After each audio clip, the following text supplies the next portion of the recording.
It is a joy to be here today. I do want to pause and take a moment to reflect because I was standing not on this stage 2 years ago, but at the Hague Talks 2 years ago. And I want to take a moment, just pause and reflect and take it in and appreciate it, because according to statistics, I'm not supposed to be here, and She Matters was not supposed to happen. And I'll tell you why. My story starts when I dropped out of high school on my 16th birthday. Like on my 16th birthday, I was like, I don't need this, I'm out of here. And before my 18th birthday, I had my son Armando and was on social benefits. In the United States, high school dropouts are twice as likely to live in poverty than high school graduates, and they represent nearly half of all welfare recipients. That was true in my case. I didn't have a high school diploma, no real job skills, so I found it even hard to find a part-time job that paid a minimum wage. I felt stuck. But the turning point in my life came during my monthly appointment with my caseworker at the welfare office. She said, "What do you want as a career?" And I was a very naive 18-year-old girl with my son on my lap, and I said, "I always wanted to be a lawyer." Because in the United States growing up, you either want to be a doctor, a lawyer, an astronaut.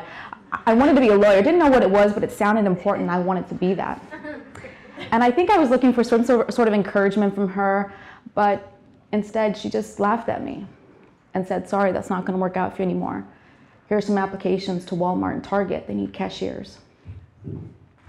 So I remember leaving the appointment feeling embarrassed that I had had the audacity of wanting this dream that I'd been wanting to reach since I was a little girl. I remember thinking, she's right, that time had come and gone. My life's different now. But on the bus ride home, and I was, with my son, I was looking at him when he was sleeping in a stroller. I was thinking, this can't be our lives. My son deserves better than this. He deserves more. And then I started to get angry at her. And I think, I was thinking, she doesn't know me. She doesn't know what my capabilities are or what my limitations are. That's not for her to say.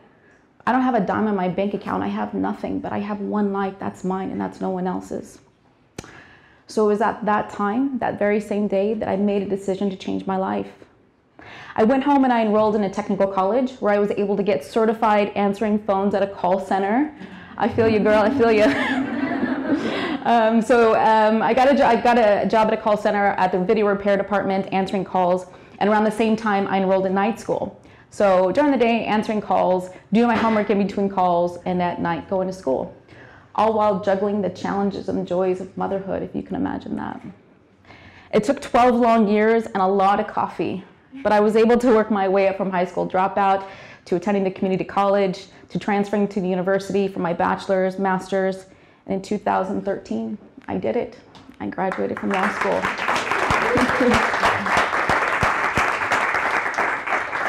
Thank you. Up until March 2018, I was an international lawyer practicing in The Hague, the city of peace and justice. I made it to that dream that time and time again, so many people told me I'd never reach. And my son Armando is 20 years old, and I'm so proud of the man he is today. But it doesn't matter what I do, being 20 years old, mom will never be cool, so whatever. But something interesting happened when I made it to that dream. I realized I wasn't happy, not as I felt I deserved to be in my heart. And this realization came exactly almost 2 years ago at the Hague Talks. I was asked to talk about inclusive justice and what that means to me personally, how I can tie it into my story. So I chose to talk about my struggles of overcoming poverty. I pertain that to the refugee crisis. I talked about how I had access to social programs and how policies around the world were preventing people from accessing similar programs like that. I argued that it was against international law, specifically human rights. It was the first time that I told my story publicly, and I remember feeling so vulnerable because I never talked about it. I put it behind me, right? It's like something I'd done, it's like over with. But I was so glad I did it because after the talk, there were some women in the audience who were from the refugee community here in The Hague. And they told me how inspired they were by my story. And by that time, I was hooked because I had done all this research on the refugee crisis. And I said, let's have coffee. I want to get to know you. So I went to their home. There were 3 women. I went to their home, and I was expecting coffee. No. I walk in, and each time, a table full of food. And I was like, come on, guys. It's just me. It's coffee. They didn't have much, but they were giving it to me with their whole heart. So I was hearing their stories. I heard 3 of the most amazing stories, and I was just moved by what I was hearing, because I felt and I was seeing in front of me, what was in front of me was the epitome of the unbreakable human spirit, and it took the form of women. So if you think my story is any bit extraordinary, I'm going to give you an example of one of the stories I heard. Zalfa Rahimi, she's from Afghanistan. She's 29 years old. At the age of 8 years old, she began teaching her friends English. At the age of 14, she helped her father open an Afghan school in Pakistan. She later opened a school, an English and Computer Science Center. And her last endeavor was opening a women's shelter for victims of domestic violence and those who had been married without consent. As a consequence, the Taliban found out, threatened and beat her and her family, and they were eventually forced to flee the country. I heard many stories like Zalfa's, each time thinking, wow, nothing can top that. But each time I met a new woman, it always did. These women, to me, represent the epitome of the unbreakable human spirit.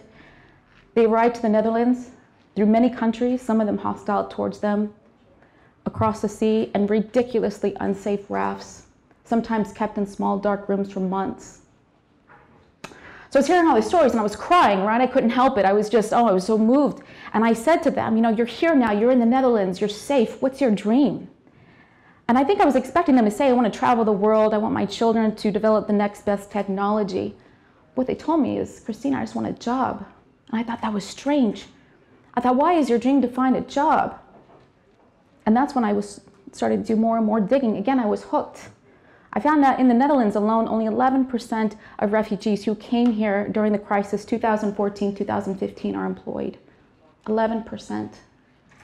A lot of these jobs are driving taxis or cleaning kitchens, but the women who I've met, most of them are doctors and lawyers and scientists. And so it's through all of this, I had found my passion, I found my why. I left my job working international law, took out my savings, and I ran our very first pilot here in the Hague Humanity Hub. I developed She Matters. I launched it. She Matters is a social enterprise recruitment agency with the mission to empower refugee women to enter the labor market. We do this in an innovative way, though. We first work with the women, it's a 12-week program. We give them weekly workshops on personal and professional development. So how to interview well, the importance of gender norms, psychosocial support. We even help with the childcare. At the same time, we leverage HR tech to analyze their skills and their talents and match them to vacancies that are in the Netherlands. These are vacancies that companies are looking for talent and skill to fill and to enter their company. With this type of program, it's essentially a tryout for both the companies and the women, right? At the end of the 12 weeks, I go back to the company and I say, how did it go?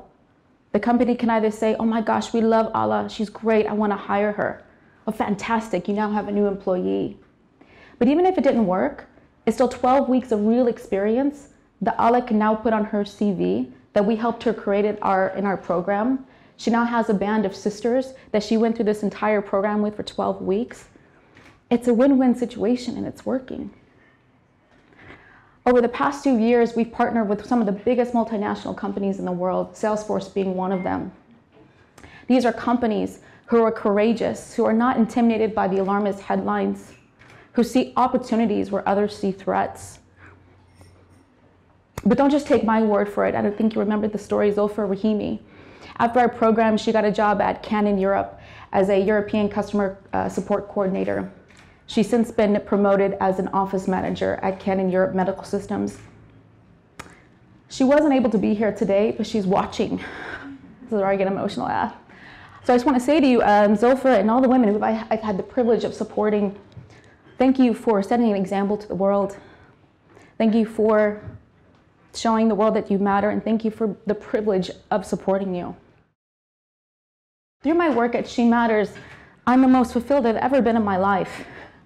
The gratification, the goodness that comes to me, the good feeling I get by working to empower some of the women who need it the most, nothing's better than that. I believe in it so much that we're actually now scaling our program to Lebanon. We'll do this in a different way, though. We listened to the women there. I wanted to hear from them, what do you want? What do you need? Because I don't believe in developing programs without listening to the voices of those who need the support and who want it, if they want it. So we'll be outsourcing their work in textiles and handicrafts to companies across the EU and in the United States. We're looking for companies right now and investors who are willing to join us on our journey of transformational change and friendly disruption. So if you believe what I believe, and that when you empower the woman, you empower the community, you empower the country, please get in touch. Thank you.